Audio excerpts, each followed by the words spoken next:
Hey guys, we're on top of the Ram tank at CFB Borden Museum, and today we're going to learn how to break into tanks. Well, not really. We're with Frank here from the Flakpanzer restoration project, and we're going to be cracking open these vehicles. So, Frank, can you tell us what the game plan is for today? Well, first of all, what we're sitting on is a Ram Mark II with a 6-pounder gun. It's probably been welded up for, I'd say, 50, 60 years. So we're slowly cutting our way through the welds to get to the interior of the tank.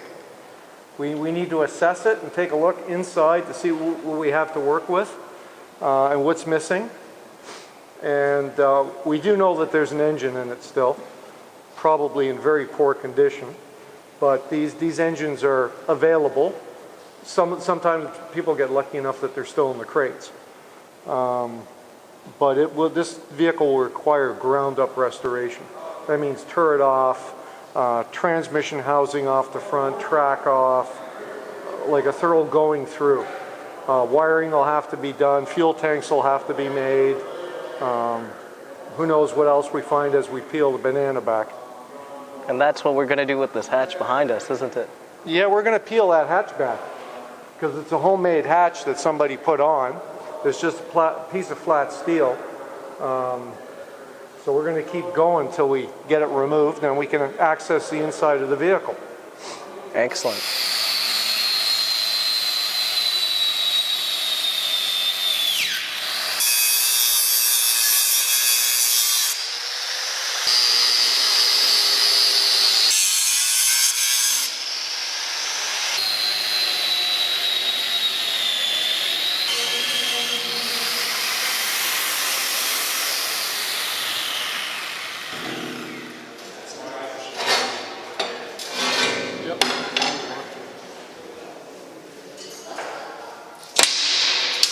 So, with the lid off, we're able to go inside. This is the first look we ever got, and it seems like most of the gun system is still there. Unfortunately, the interior is gutted and rusty, but probably not as bad as the Flakpanzer. Looking forward, we have where the radio man would be. His hatch is unfortunately welded like all the other hatches on the vehicle, and this is where his machine gun would be, along with where its ammunition would be stored. The gearbox is still here, along with all the other controls for the driver, but unfortunately the dashboard is not in the vehicle. Overall, there's a lot of work that needs to be done. As you can see behind me right now, as a bonus, we've also cracked open the Valentine light tank today, and we're just starting to clean it out now. So let's climb inside the Valentine and take a look at the unfortunately very rusty interior. From the gunner's position, we can see where the machine gun was, as well as the cannon. Seems like all the pieces are there, although very rusty. The traverse mechanism is also still on the vehicle. As you can see, the gunner had a choice between power and manual traverse, and it's a handle just like any other vehicle.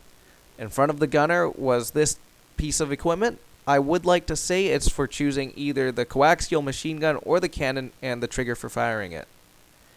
Periscope holders also still on the vehicle, although the periscopes themselves, unsurprisingly, are not. Again, not the best condition. Behind the gunner would have been where the radios were.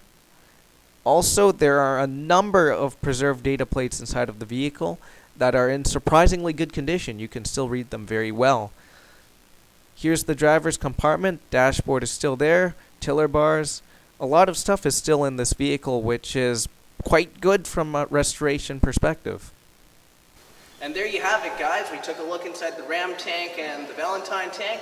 Hope you guys had as much fun as we did.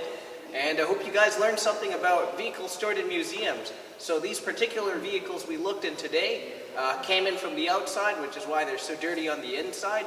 But just a bit of a behind-the-scenes tour of the Base Borden Museum, if you will. See you guys around.